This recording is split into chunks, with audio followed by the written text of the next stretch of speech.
할렐루야, 반갑습니다. 터치다운에 오신 성도님들을 예수님의 이름으로 환영하며 축복합니다. 계속되는 이 터치다운을 통해서 하나님과 교회에 더 가까워질 수 있는 시간이 되시기를 예수님의 이름으로 축복합니다. 오늘은 이과 교회의 목적에 대해서 함께 나눠보도록 하겠습니다.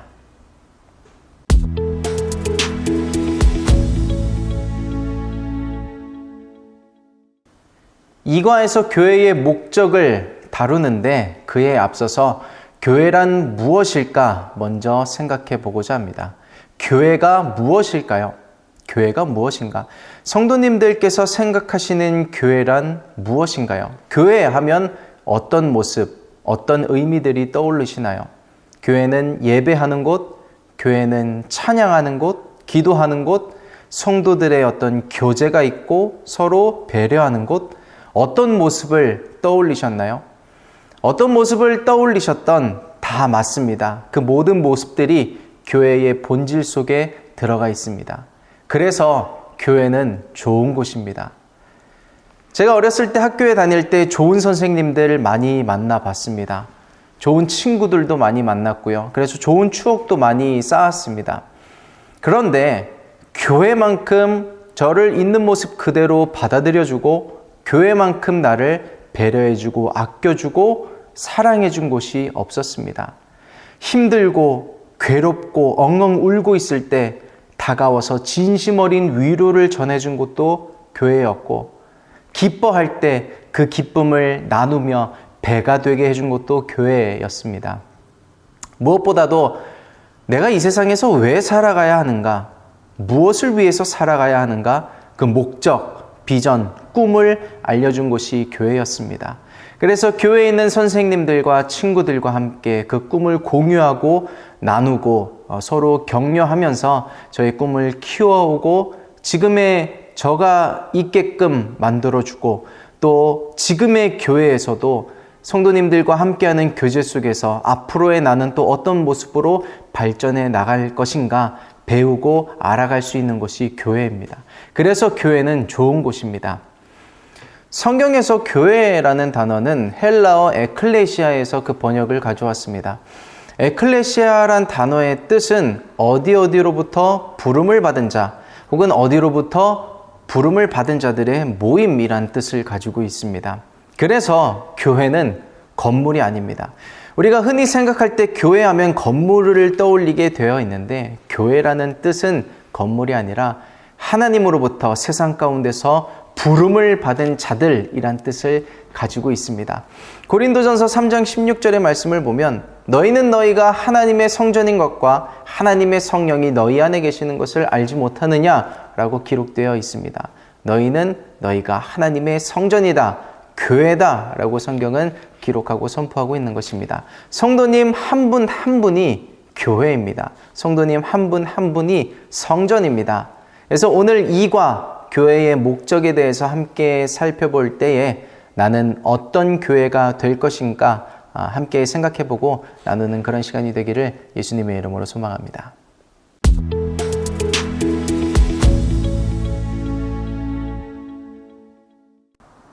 이제 이과의 주제인 교회의 목적에 대해서 본격적으로 함께 살펴보도록 하겠습니다. 첫째, 교회는 성도 여러분이 하나님을 향하도록 돕습니다.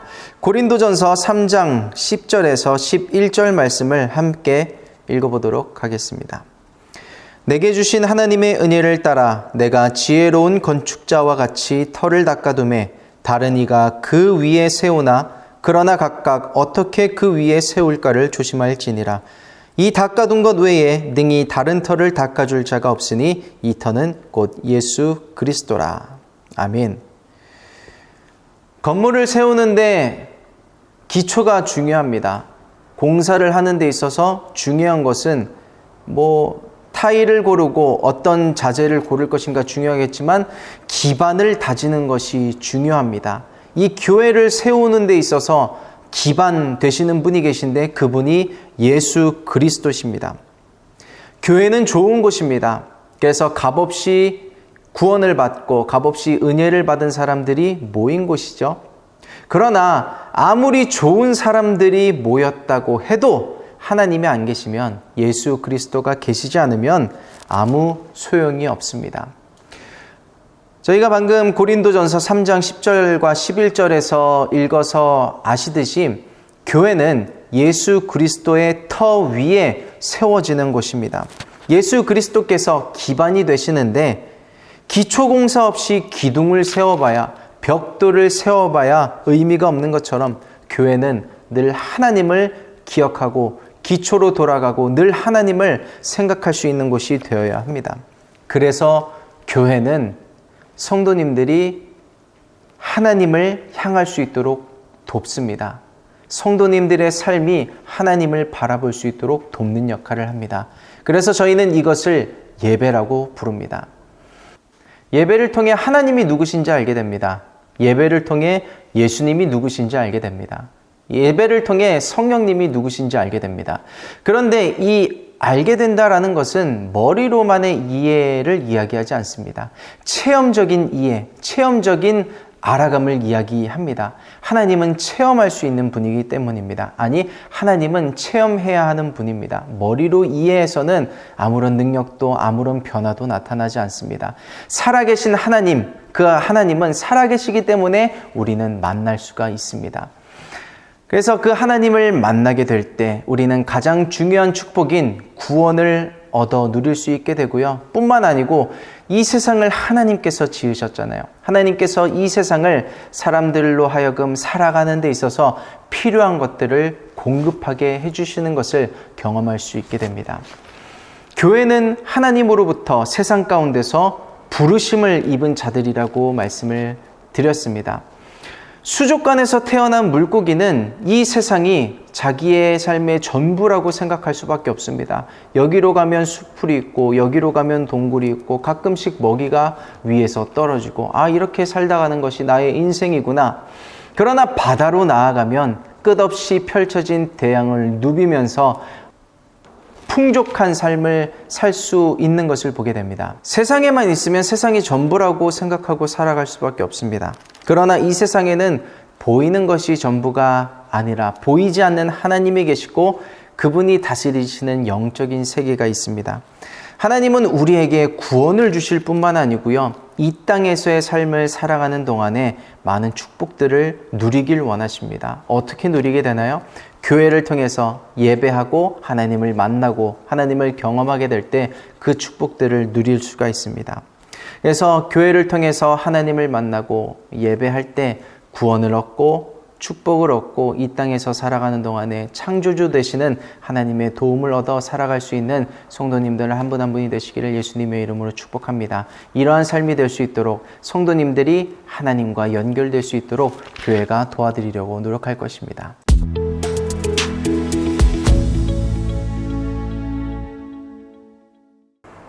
두 번째입니다. 교회는 성도님이 다른 성도님들과 연결되도록 돕습니다. 고린도전서 12장 27절 말씀을 함께 읽도록 하겠습니다. 너희는 그리스도의 몸이요 지체의 각 부분이라. 아멘. 교회는 그리스도의 몸이라고 성경은 표현을 하고 있습니다. 몸은 보이지 않는 장기부터 시작해서 팔, 다리, 눈, 코, 입 이런 모든 기관들이 연결되어 있고 연합되어 있을 때 그것을 몸이라고 부릅니다.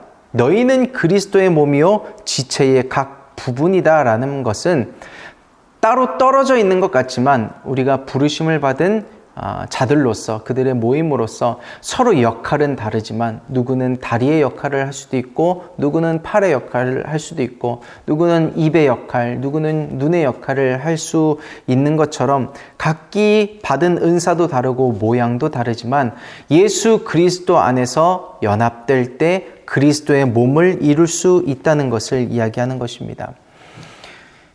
이 시대의 흐름 중에 이런 움직임이 있습니다. 혼자 해도 괜찮아. 혼자 하는 게 뭐 어때? 혼자 밥 먹고, 혼자 영화 보고, 혼자 캠핑 가고, 혼자 바다 보러 가고, 혼자 쉬는 것들 뭐 어때? 괜찮아. 그런 것들을 많이 이야기를 하고 있죠.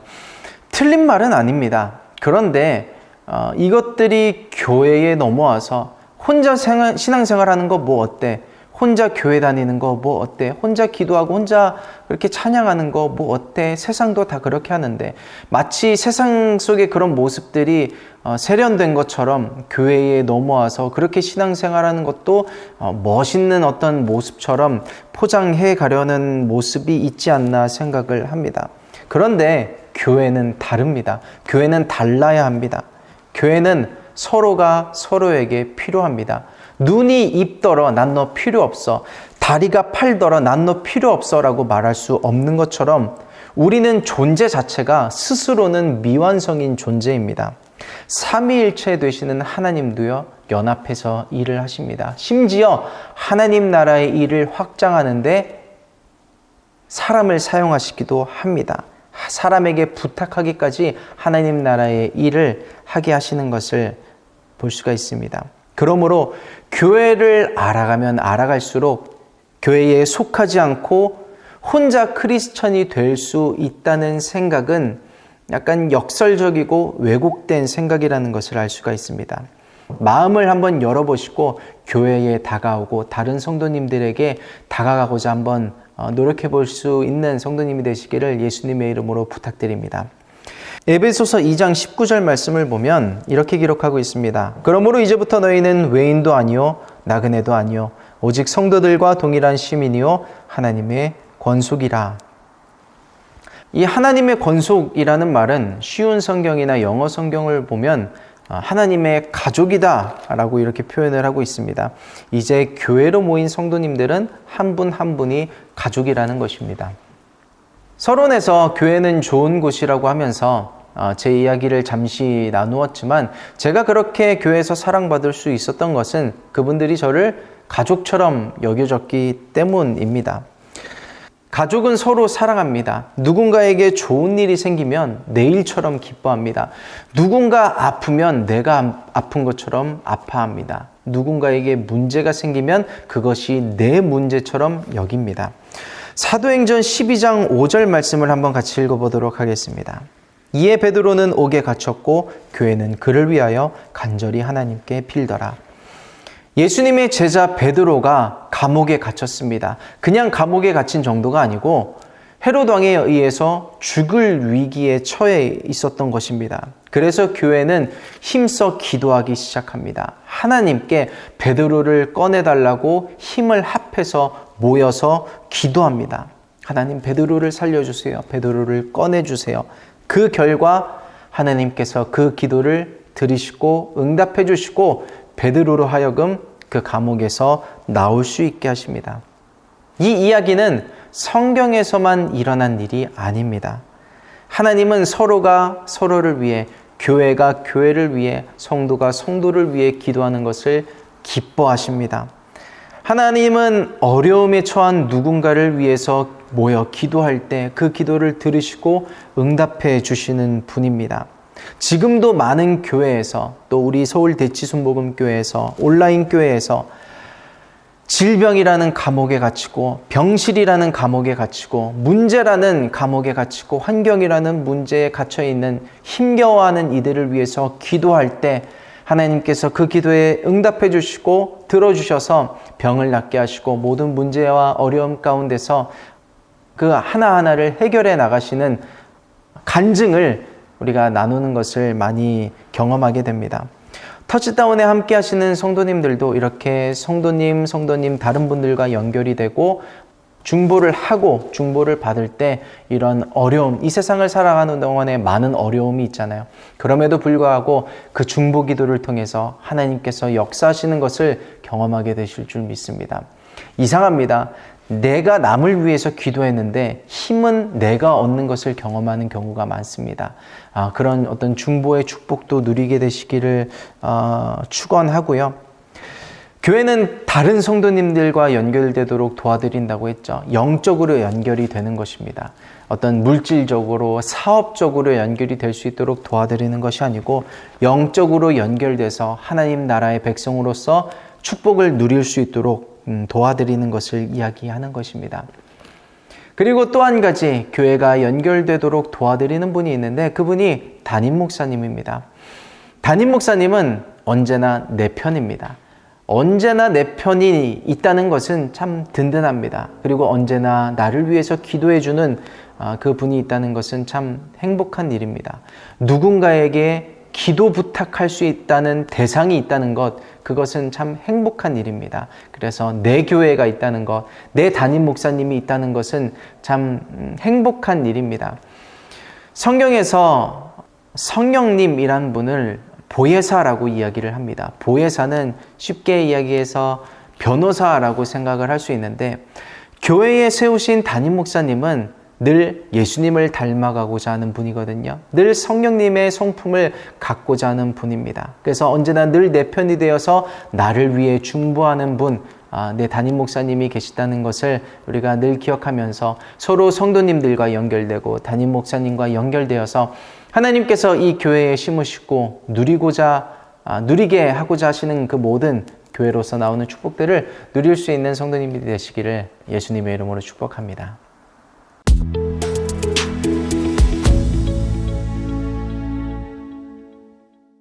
마지막 세 번째입니다. 교회는 사랑의 명령을 지키는 곳입니다. 에베소서 4장 16절 말씀을 함께 읽겠습니다. 그에게서 온 몸이 각 마디를 통하여 도움을 받음으로 연결되고 결합되어 각 지체의 분량대로 역사하여 그 몸을 자라게 하며 사랑 안에서 스스로 세우느니라. 아멘. 건물을 세워나갈 때 기초를 다듬고 그 위에 기둥을 세우고 벽돌을 세우고 시멘트를 발라 연결을 시키죠. 그리고 팔다리가 다 연결되어 있다고 해서, 눈코귀가 있다고 해서 그것 자체도 몸이겠지만 심장이 없다면 그 몸은 죽은 것과도 같습니다. 벽돌이 벽돌과 연결되어 건물이 되게 하고, 몸이 연결되어 있지만 거기에 생명력을 불어넣는 심장과도 같은 것이 하나님으로부터 말미암은 사랑입니다. 사랑은 교회의 심장과도 같습니다. 마태복음 22장 37절에서 40절 말씀을 함께 한 번 더 읽어보겠습니다. 예수께서 이르시되 내 마음을 다하고 목숨을 다하고 뜻을 다하여 주 너의 하나님을 사랑하라 하셨으니 이것이 크고 첫째 되는 계명이요 둘째도 그와 같으니 내 이웃을 내 자신같이 사랑하라 하셨으니 이 두 계명이 온 율법과 선지자의 강령이니라. 아멘. 하나님을 사랑하는 것이 가장 중요한 계명이다. 두 번째도 첫 번째와 똑같이 중요한데 그것이 내 이웃을 내 몸과 같이 사랑하라 라고 말씀하신 것입니다. 10계명을 비롯한 성경의 모든 율법과 선지자들의 말들이 이 계명으로부터 시작되었다. 그만큼 중요하다 예수님께서 말씀하신 부분입니다. 하나님을 사랑하는 것, 그것은 그리스도인들이 지켜야 할 가장 중요한 명령, 계명입니다. 그래서 교회는 하나님을 사랑하는 곳이죠. 하나님을 가장 기억하는 곳이 되어야 합니다. 크리스찬이라면 하나님을 가장 사랑하는 사람이 되어야 합니다. 그리고 또 이웃을 사랑해야 하는데 그 실천이 교회 안에서 먼저 일어나야 합니다. 하나님은 사랑합니다. 그런데 교회는 사랑하지 못하는 경우는 있습니다. 교회는 사랑합니다. 그런데 담임 목사님을 사랑하지 못하는 경우도 있습니다. 담임 목사님을 사랑합니다. 그런데 다른 성도는 사랑하지 못하는 경우도 있습니다. 건강한 교회가 되기 어렵습니다. 뿐만 아니고 교회 밖의 이웃도 사랑해야 하는 것이 교회입니다. 세상 속에서 빛과 소금의 역할을 감당하는 것이 교회의 어떤 목적이기도 하기 때문입니다. 그래서 저희 교회에서는 여러 가지 장애우 사역이라든지 노숙인 사역이라든지 선교 사역과 같은 세상 가운데 하나님의 사랑을 전할 수 있는 일들을 많이 하려고 하고 있는데 이 안에 사랑이 없으면, 하나님을 사랑하는 마음이 없고 그들을 사랑하는 마음이 없고 서로 우리가 교회 안에서 서로를 사랑하는 마음이 없다면 그냥 울리는 꽹과리와 같을 뿐입니다. 그래서 교회는 사랑이 필요합니다. 교회에는 많은 일이 일어납니다. 신유도 치유도 일어나고요. 위로도 일어나고 축복을 받는 일도 있습니다. 그런데 치유를 받고도 사랑이 없으면 교회를 떠날 수가 있습니다. 위로를 받고도 사랑이 없으면 시험에 들 수 있습니다. 축복을 받고도 사랑이 없으면 하나님을 잃어버릴 수가 있습니다.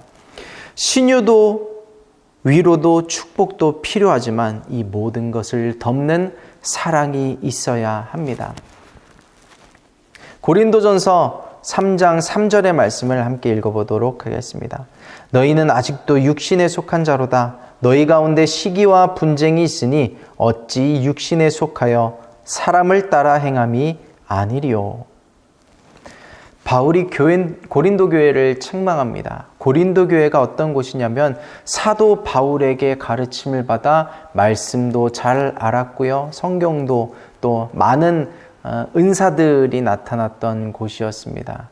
그래서 방언도 하고 어떤 병 고침 연사도 많이 나타났고요.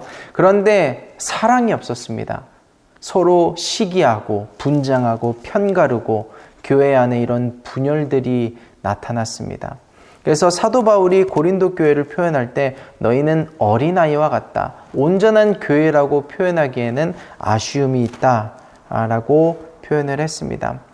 사도 바울이 볼 때 교회의 척도, 이것이 건강한 교회인가 건강하지 않은 교회인가 그 기준을 세우는 데 있어서 그 척도가 사랑인 것이었습니다.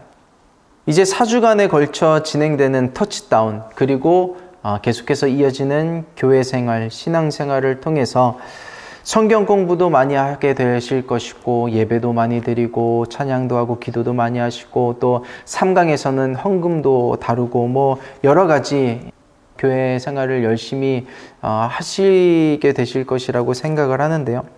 그런데 성경 공부 많이 한다고 해서 예배 많이 드린다고 해서 헌금을 많이 한다고 해서 좋은 그리스도인이다 라고 말할 수는 없습니다. 우리 안에 사랑이 있을 때 완전하지는 않을지라도 교회가 교회다워질 수 있는 것입니다.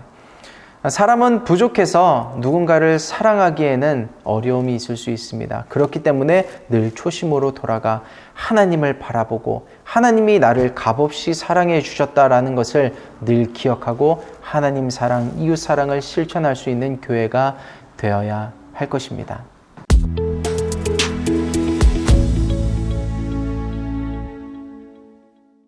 이렇게 해서 이과 교회의 목적에 대해서 함께 살펴보게 되었습니다. 내 교회가 있다는 것, 그곳에서 하나님을 예배할 수 있다는 것, 그곳에서 새로운 성도님들을 만날 수 있다는 것, 그리고 내 담임 목사님을 만날 수 있다는 것은 참 복된 일입니다. 교회는 좋은 곳이죠. 그래서 나의 인생이 변할 수가 있습니다. 나의 인생이 하나님께서 디자인하신 그 모습대로 되어져 갈 수가 있습니다.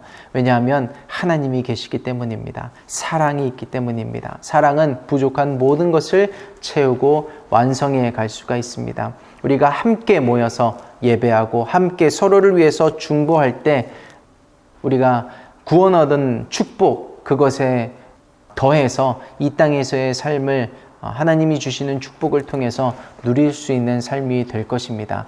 교회로 부름받은 성도님들 예수님의 이름으로 환영합니다. 축복합니다. 그래서 하나님을 사랑하고 우리가 성도를 사랑하고 세상을 사랑할 수 있는 건강한 교회 한 분 한 분이 되어 가시기를 예수님의 이름으로 축복합니다.